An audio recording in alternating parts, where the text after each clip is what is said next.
नमस्कार, स्वागत है आप सभी का एम ऑफ लर्निंग में।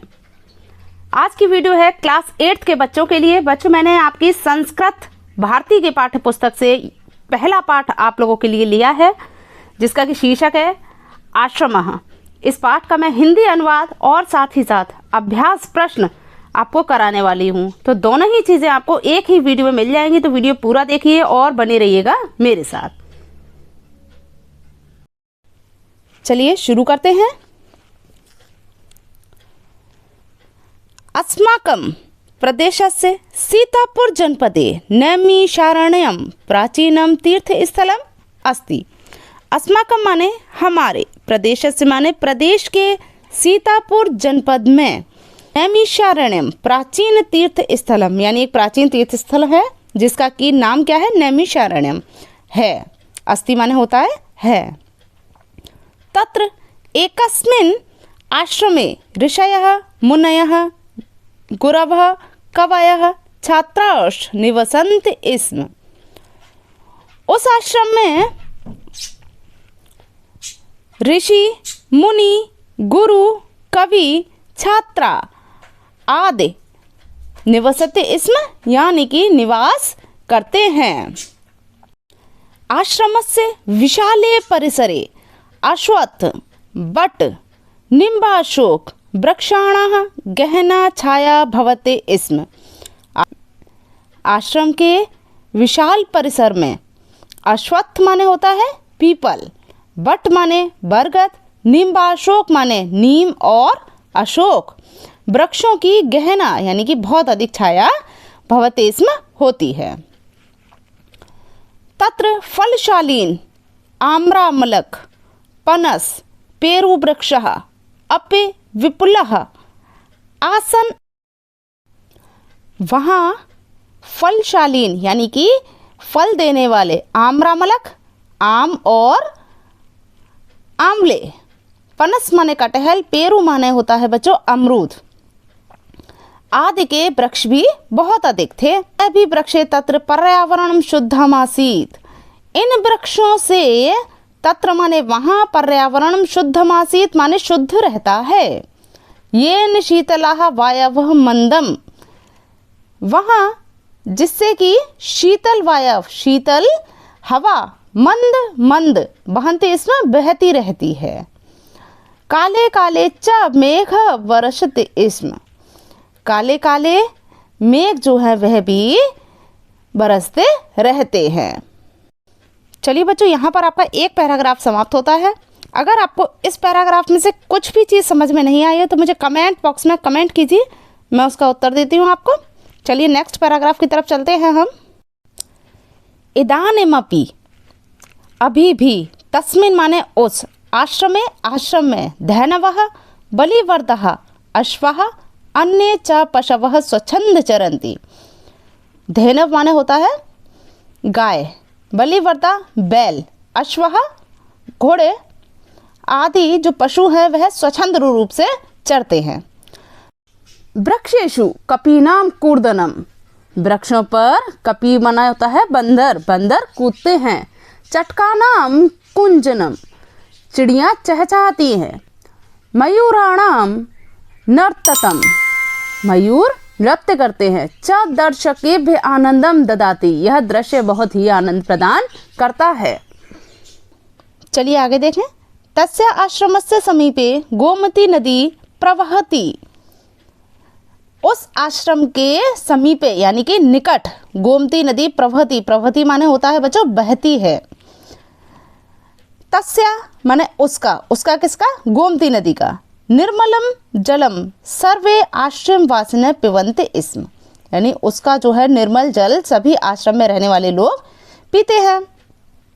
आश्रम में पशवः पक्षिणश्च विरोधम विहाय, आश्रम में रहने वाले पशु और पक्षी विरोध विहाय छोड़ करके एकस्मिन् घट्टे पानीयम पिबन्ति स्म, एकस्मिन् घट्टे यानी एक ही घाट का पानी पिया करते हैं। एकत्र वसंत स्म तत्रैव खादति च स्म, यानी एक साथ सभी पशु पक्षी जो है वह विरोध भाव छोड़ करके पानी पिया करते थे, एक ही जगह पर रहते थे और तत्रैव खादन्ति स्मृचा और साथ ही खाया करते थे। आश्रमे छात्राणाम कृते एते नियमा, यानी आश्रम में जो छात्र रहा करते थे, कृते एते नियमा, उनके लिए कुछ नियम थे। क्या क्या थे? आसन प्रातः सूर्योदयात् पूर्वम उत्थातव्यम, यानी कि प्रातः जो है सूर्योदय से पहले उठना चाहिए। नद्या स्नानम कर्तव्यम, नदी पर स्नान करने के लिए जाना चाहिए। संध्या वंदनम करणीय, संध्या वंदना करनी चाहिए। ईश्वरः नमनीय, ईश्वर को नमन करना चाहिए। सहैव खादनीयम, एक साथ खाना चाहिए। सहैव माने सभी को एक साथ खाना चाहिए। ततः पठनाय कक्षायाम गंतव्यम, इसी के बाद पढ़ने के लिए कक्षाओं में गंतव्यम माने जाना चाहिए। एतान आश्रम नियमान सर्वे छात्राः पालनम कुर्वन्त आसन, यानी कि एतान, ये सभी जो नियम थे आश्रम में, इन नियमों का सभी छात्र पालन कुर्वन्त यानी पालन किया करते थे। संप्रत्यपि आश्रमो अयम छात्रेभ्यः श्रेष्ठम संस्कारम प्रयच्छति। संप्रत्यपि माने इस समय भी, तो इस समय भी आश्रम में, यानी आश्रम में जितने भी छात्र थे उन्हें श्रेष्ठ संस्कार दिए जाते थे। तत्र जातिगतम भेदभावम बिना सर्वे निवसन्ति, वहाँ जातिगत भेदभाव को छोड़ करके, सर्वे माने सभी, निवसति माने निवास करते हैं।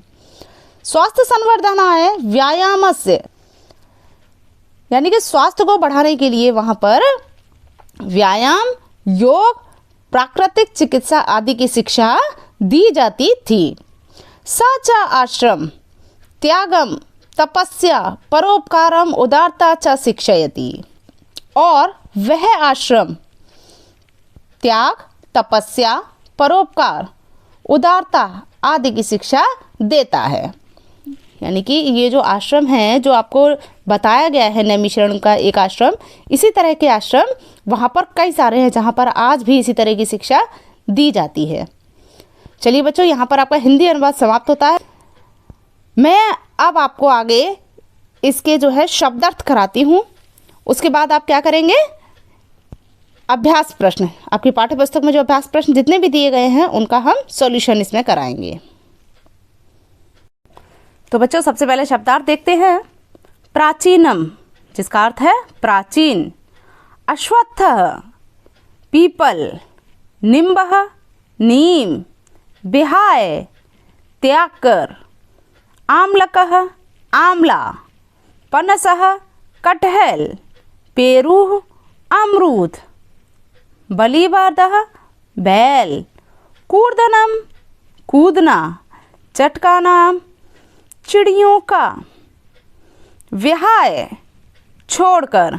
संप्रत्यपि इस समय भी। विपुला अधिक।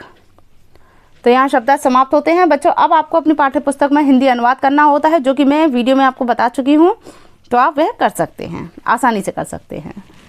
चलिए फिर नेक्स्ट जो पहला प्रश्न आता है वह होता है उच्चारणम कुरुत पुस्तकायाम च लिखत, यानी बोलिए और पुस्तकों में लिखिए आपकी कॉपीज़ में। तो यहाँ पर कुछ शब्द दिए गए हैं, वह मेरे साथ आप रिपीट कर सकते हैं। नैमिषारण्यम। अश्वत्थम। पक्षिणश्च। चिकित्सायाश्च। प्रयच्छति। उत्थातव्यम। संप्रत्यपि। आम्रमलक। वीडियो में आगे हम देखते हैं एक पदेन उत्तरत, यानी कि एक पद में आपको उत्तर देना है। तो यहाँ पहला प्रश्न है, आश्रम से समीपे का नदी प्रवहती। आश्रम के समीप कौन सी नदी बहती है? तो बच्चों मैंने आपको पाठ पढ़ाया था, उसमें कौन सी नदी थी? गोमती नदी। नेक्स्ट है, काले काले कह बरसते इसमें। काले काले क्या बरसते हैं? मेघ, यानी कि बादल। नेक्स्ट है, वृक्षेषु कस्य कूर्दनम आनंदम ददाति। वृक्षों पर कौन कूदकर आनंद देता है? वानरस्य। नेक्स्ट है, आश्रम में भेदभाव बिना के निवसन्ति। आश्रम में भेदभाव बुलाकर कौन निवास करते हैं? छात्र, यानी वहाँ पर रहने वाले जितने भी छात्र थे वह सभी। नेक्स्ट है प्रश्नानाम उत्तराणी लिखत, यानी कि प्रश्नों के उत्तर दीजिए। तो पहला प्रश्न है आश्रम में स्वच्छंद के विचरंती, यानी आश्रम में स्वच्छंद रूप से कौन कौन विचरण करता है। धेनवः, बलिवर्तः, अश्वः, अन्य च, यह आपका उत्तर है जो कि मैंने अभी पीछे आपको वीडियो में भी बताया था। चलिए आगे है स्वास्थ्य संवर्धनाय आश्रमे किम किम भवति, स्वास्थ्य को बढ़ाने के लिए आश्रम में क्या क्या होता था। तो क्या क्या होता था, नाना विधाना व्यायाम।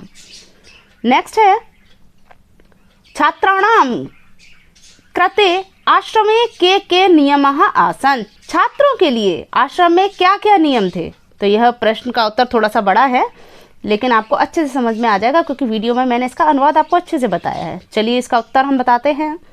छात्राणां कृते एते नियमः आसन् प्रातः सूर्योदयात् पूर्वम् उत्थातव्यं, नद्धा स्नानं कर्तव्यं, संध्या वंदनं करणीयं, ईश्वरः नमनीय, सहैव खादनीयं, तत्पठनाय कक्षायां गन्तव्यम्। एतान् आश्रम नियमान् सर्वे छात्राः सम्यक् प्रतिपालनीयम्। ठीक है, अगला प्रश्न है बच्चों, आश्रमः किम किम शिक्षयति, आश्रम में किस किस की शिक्षा दी जाती है। तो उत्तर होगा आश्रमः त्यागम, तपस्याम, परोपकारम, उदारताम च शिक्षयति, यानी इन सब की शिक्षा आपको आश्रम में मिलती है। अगला जो प्रश्न है वह है उचित मेलनम कृत्वा लिखित, उचित मिलान करके लिखिए। चलिए यहाँ पर आपको दे दिया गया है, 2 कॉलम आपको दिए गए हैं। पहले में है सूर्योदयात् पूर्वम स्नानम सहैव और पठनाय कक्षायाम, दूसरे में है खादनीयम, गंतव्यम, उत्थातव्यम, कर्तव्यम।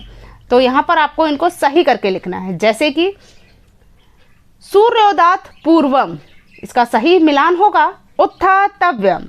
नेक्स्ट है स्नानम, इसका सही मिलान कर्तव्यम, सहैव, खादनीयम, पठनाय कक्षायाम गंतव्यम। इस तरीके से यह प्रश्न का उत्तर क्लियर होता है। ठीक है, नेक्स्ट है अधोलिखित पदानाम संधि विच्छेदम कुरुत, यानी आपको संधि विच्छेद करने हैं। चलिए तो पहला है विरोधम विहाय, इसका संधि विच्छेद जब किया जाएगा तो क्या लिखेंगे, विरोधम धन विहाय। नेक्स्ट है प्राचीनम तीर्थ स्थलम, प्राचीनम धन तीर्थ धन स्थलम, यह 3 शब्दों से मिलकर बना है इसलिए यहाँ पर इसका उत्तर यह सही है। नेक्स्ट है पक्षिणष्ट, पक्षिणः धन च, छात्राष्ट, छात्रः धन च। इस तरीके से यह उत्तर क्लियर होते हैं। अब बढ़ते हैं अगले प्रश्न की तरफ। यह है उदाहरण अनुसार पद रचनाम कुरुत, यानी यहाँ पर पदों की रचना करनी है और आपको क्लियर करके दिखा दिया गया है। क्या है वह, अपश्यत, पश्यति इस्म। ठीक है, इसी तरीके से नीचे वाले क्लियर हो जाएंगे। अलिखित, लिखते इस्म, अपिवत, पिवत इस्म, अगच्छत, गच्छते इस्म। इस तरीके से यह क्लियर होता है। चलिए नेक्स्ट है विचित्य उत्तराणी लिखत, यानी कि उत्तरों को सोच विचार करके लिखिए। तो पहला है फलदाय का नाम पंच वृक्षाणाम नामानी लिखित, फल देने वाले 5 वृक्षों के नाम लिखिए। चलिए इसका उत्तर है आम्रम, पनसः, पेरू वृक्षा, कदली, नारिकेलम। अब मैं एक एक करके बताती हूँ। आम्रम माने आम का पेड़, पनस माने कटहल का पेड़, पेरू वृक्षा माने अमरूद का पेड़, कदली माने केले का पेड़ और नारिकेलम माने नारियल का पेड़। नेक्स्ट है अनुस्वार संधि युक्तानि पंचवाक्यानि लिखित, तो यहाँ पर आपको 5 वाक्य लिखने हैं। नेक्स्ट है जीवने वृक्षाणाम उपयोगम लिखित, जीवन में वृक्षों का क्या उपयोग है, इस प्रश्न में आपको ये उत्तर लिखना है। चलिए यहाँ पर आपके अभ्यास प्रश्न भी समाप्त होते हैं, यानी कि इस वीडियो में मैंने आपको हिंदी अनुवाद और अभ्यास प्रश्न पूरा आपका कोर्स करा दिया है। मुझे उम्मीद है आपको अच्छे से समझ में आया होगा। कोई भी दिक्कत होने पर कमेंट बॉक्स में लिखिए, या फिर आपको किसी और चैप्टर में दिक्कत आ रही है तो आप मुझे वह लिखिए, मैं वह चैप्टर आपके लिए तैयार करूँगी और आपको समझाने का प्रयत्न करूँगी।